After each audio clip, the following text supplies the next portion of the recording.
warahmatullahi wabarakatuh. Yang kami hormati Bu Meta selaku dosen pembimbing mata kuliah olahraga Universitas Semarang dan juga teman-teman yang berbahagia. Pada kesempatan kali ini, kami dari kelompok 6 ingin membawakan sebuah materi yang berjudul mengkonsumsi kopi berlebih menyebabkan gastritis kronis atau tukak lambung. Sebelumnya, izinkanlah kami untuk memperkenalkan diri. Saya, Mayang Nidiana Riswari, dan juga dua rekan saya yaitu Wahyu Rumpoko Habibi dan juga Yendi Afran.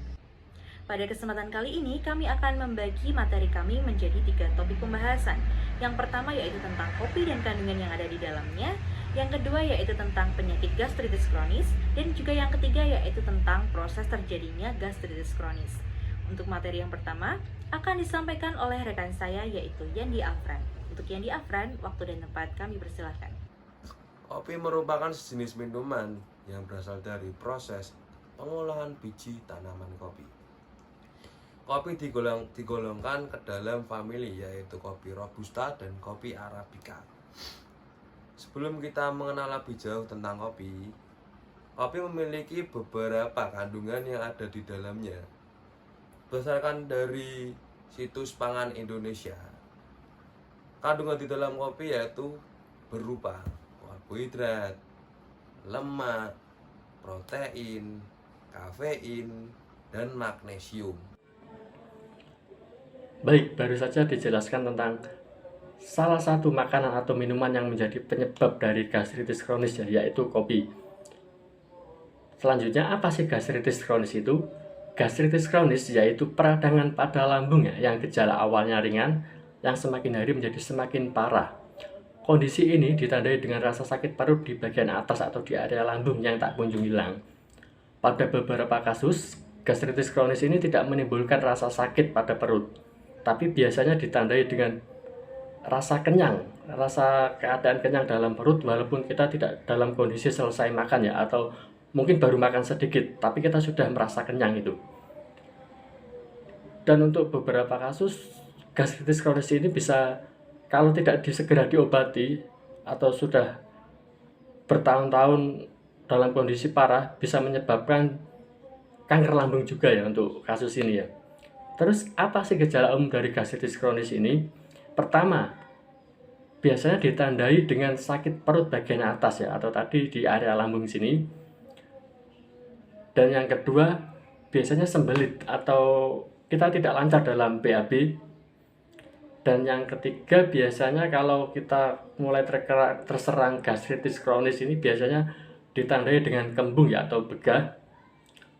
Dan yang keempat, biasanya mual Yang paling umum itu gejalanya biasanya mual.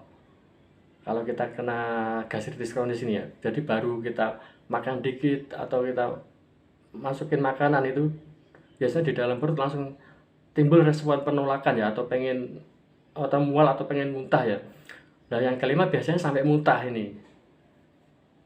Berikutnya, gejalanya ditandai dengan seringnya kita bersendawa Jadi kalau kita mulai terserang gastritis kronis atau peradangan pada lambung, biasa kita akan sering bersendawa atau keluar gas dari perut kita Dan berikutnya gejalanya yaitu kehilangan nafsu makan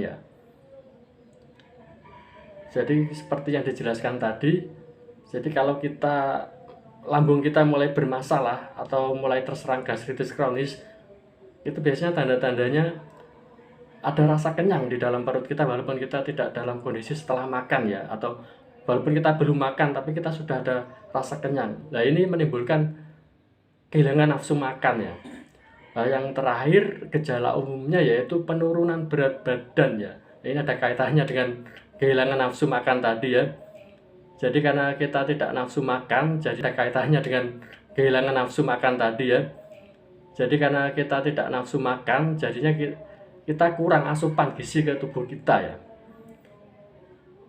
Nah, berikut tadi gejala-gejala umum gastritis kronis. Untuk selanjutnya, proses terjadinya gastritis kronis akan dilanjutkan ke sesi berikutnya.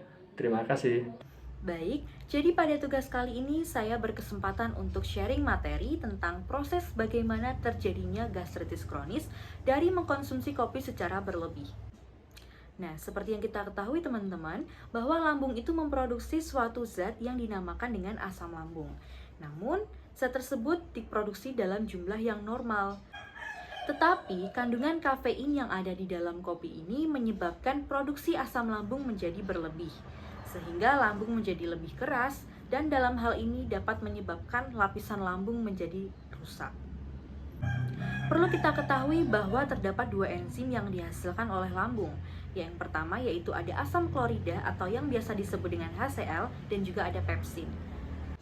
Kemudian enzim ini juga bertugas untuk melawan serangan virus dan bakteri yang masuk bersamaan dengan makanan. Dan yang terakhir, fungsi enzim ini yaitu mengubah pepsinogen menjadi pepsin. Lalu pepsin itu sendiri merupakan suatu enzim yang dihasilkan oleh lambung secara segera setelah makanan yang kita konsumsi itu masuk ke dalam mulut. Enzim ini berfungsi penting dalam proses pencernaan, salah satunya yaitu menyerap protein dari makanan yang kita konsumsi. Oleh karena itu, jumlah enzim ini harus seimbang di dalam tubuh, jadi tidak boleh kurang atau tidak boleh lebih. Karena jika tidak, resiko gangguan penyakit itu bisa meningkat. Lalu apabila lapisan lambung itu rusak, maka apa yang akan terjadi? Jika lapisan lambung rusak, maka enzim HCl akan masuk ke lapisan dinding lambung. Setelah itu, dia akan menstimulasi atau merangsang pepsin itu menjadi lebih banyak. Nah, karena stimulasi pepsin ini bertambah banyak, maka dia akan meningkatkan pelepasan histamin. Nah, histamin itu sendiri merupakan zat anti benda asing. Nah, benda asingnya itu apa? Yaitu pepsin yang masuk ke dalam lapisan mukosa lambung.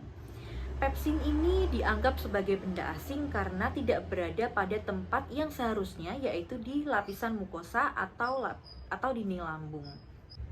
Nah, dengan meningkatnya pelepasan histamin, maka akan meningkatkan permeabilitas kapiler. Jadi, apa itu permeabilitas kapiler? Jadi, permeabilitas kapiler itu merupakan kemampuan difusi cairan di pembuluh darah yang ada pada lambung, yang akhirnya akan mengakibatkan terjadinya difusi cairan dari dalam keluar sel. Difusi cairan itu sendiri merupakan suatu perpindahan cairan dari dalam sel keluar sel. Baik teman-teman, materi tersebut sekaligus menjadi penutup pada kesempatan kali ini. Kami mohon maaf apabila terdapat banyak kesalahan dan terima kasih atas perhatiannya. Wassalamualaikum warahmatullahi wabarakatuh.